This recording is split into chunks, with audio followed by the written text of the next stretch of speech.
नेतागण जो स्टेज पे बैठे हुए हैं, उन सब लोगों को भी मेरा हाथ जोड़ के नमस्कार, सबको मेरा प्रणाम। दोस्तों, मैं समझता हूं कि आज भारत की राजनीति में एक बेहद महत्वपूर्ण और ऐतिहासिक दिन है। पिछले 5 साल में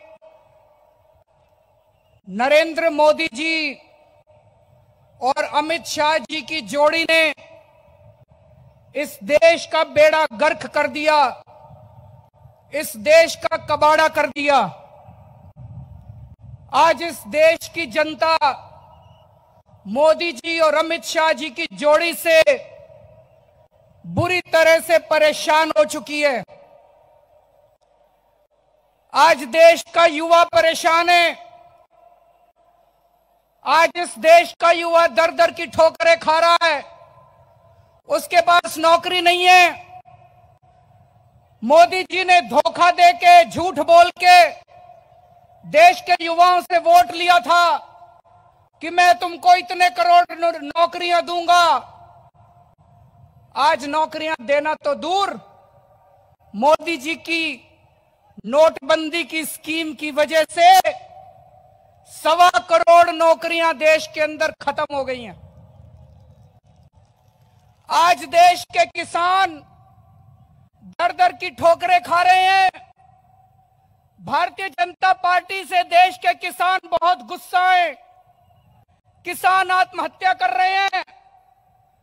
किसानों की फसलें बर्बाद होती है तो मोदी जी और अमित शाह उनको इंश्योरेंस कंपनियों के हवाले कर देते हैं। किसान की फसल बर्बाद होती है तो किसान को कहते हैं जाके इंश्योरेंस कंपनी से पैसा ले लो। और इंश्योरेंस कंपनियां किसकी हैं? मोदी जी के दोस्तों की हैं इंश्योरेंस कंपनियां। किसान जब इंश्योरेंस कंपनी के पास जाता है उसको कोई पैसा नहीं मिलता।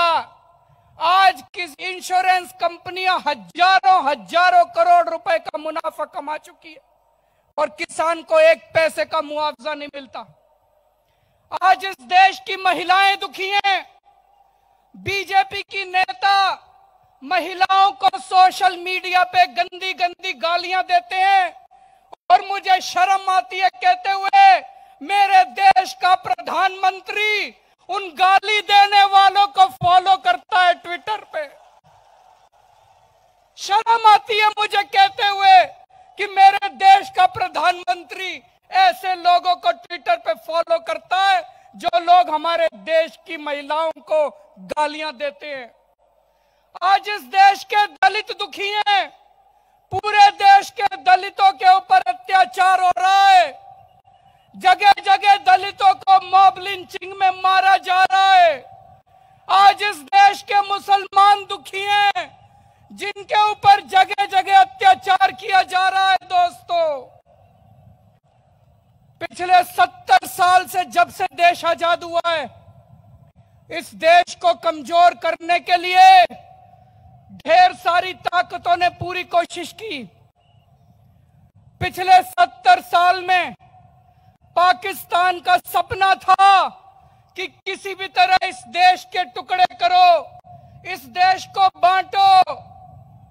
70 साल में जो पाकिस्तान नहीं कर पाया, 5 साल के अंदर मोदी और अमित शाह ने करके दिखा दिया। दोस्तों, 5 साल के अंदर मोदी और अमित शाह ने इस देश के लोगों के अंदर जहर भर दिया। हिंदू को मुसलमान से लड़ा दिया, मुसलमान को क्रिश्चियन से लड़ा दिया, इसको उससे लड़ा दिया, उसको इससे लड़ा दिया। जो काम 70 साल में पाकिस्तान नहीं कर पाया, वो काम 5 साल के अंदर मोदी और अमित शाह ने करके दिखा दिया। दोस्तों, इनकी जोड़ी इस देश को बर्बाद कर देगी। मैं जितना सोचता हूं उतना मेरा शरीर कांप उठता है। अगर ये दोनों दोबारा 2019 में आ गए, अगर मोदी और अमित शाह दोबारा 2019 में आ गए, दोस्तों ये देश नहीं बचेगा। ये इस देश को बर्बाद कर देंगे। ये इस देश के टुकड़े टुकड़े कर देंगे। आज लाखों लाखों की संख्या में आप लोग जो आए हैं, दूर दूर तक हजारों लाखों लोग दिखाई दे रहे हैं, वो एक ही सपना लेके आए हैं, किसी भी हालत में हमें मोदी और अमित शाह की जोड़ी को दिल्ली से उखाड़ के फेंकना है। दोस्तों,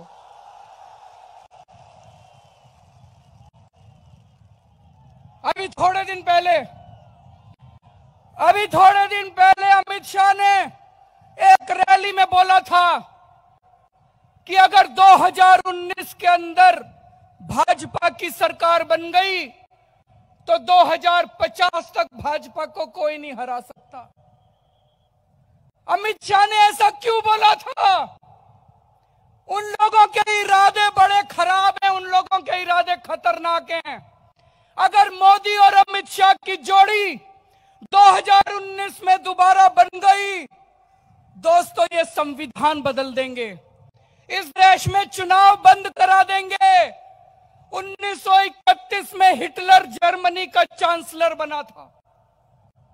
जब हिटलर जर्मनी का चांसलर बना 1931 में, कुछ महीनों के अंदर उसने देश का संविधान बदल दिया, उसने चुनाव खत्म कर दिए, और जब तक हिटलर मरा नहीं वो जर्मनी का चांसलर रहा। जो हिटलर ने किया था, मोदी और अमित शाह की वही मंशा है। वो इस देश का संविधान बदलना चाहते हैं, वो इस देश से लोकशाही खत्म करना चाहते हैं, वो इस देश से जनतंत्र खत्म करना चाहते हैं। दोस्तों, कुछ भी करो, 2019 में इनकी जोड़ी को दोबारा सत्ता में मत आने देना। मुझे कई लोग पूछते हैं, अगर मोदी नहीं तो प्रधानमंत्री कौन बनेगा? मैं उनको कहना चाहता हूं, 2019 का चुनाव प्रधानमंत्री बनाने का चुनाव नहीं है। 2019 का चुनाव मोदी और अमित शाह को भगाने का चुनाव है। दोस्तों, मैं अंत में केवल एक ही बात कहना चाहता हूं, इस देश में जो सच्चा देशभक्त है, जो इस देश के बारे में सोचता है, जिसके मन में भारत के लिए जरा सी भी भावना है, एक ही बात ठान लो, कुछ भी करो, कुछ भी करना पड़े। जितने लोग सामने बैठे उनको भी कह रहा हूं, और जितने लोग स्टेज पे बैठे उनको भी कह रहा हूं, कुछ भी करना पड़े, 2019 में इनको भगाओ, मोदी और अमित शाह को। सच्चे देशभक्त की आज यही जरूरत है। मैं ममता दीदी को बहुत बहुत पूरे देश की तरफ से शुक्रिया अदा करना चाहता हूं। मैं जब आज आया था, बहुत बड़ी चिंता लेके आया था, लेकिन आज इतना अपार जनसमूह देख के और स्टेज पे बैठे हुए इतनी पार्टियों के बड़े बड़े नेताओं को देख के आज मैं सुकून के साथ वापस जा रहा हूं कि मोदी और अमित शाह जाने वाले हैं, देश के अच्छे दिन आने वाले हैं। देखा अरविंद जी कितना फाइट करते हैं, उसको कैसे डिस्टर्ब किया है आप लोगों को सबको पता है, कैसे अरविंद जी को। हमारा मीटिंग चलेगा।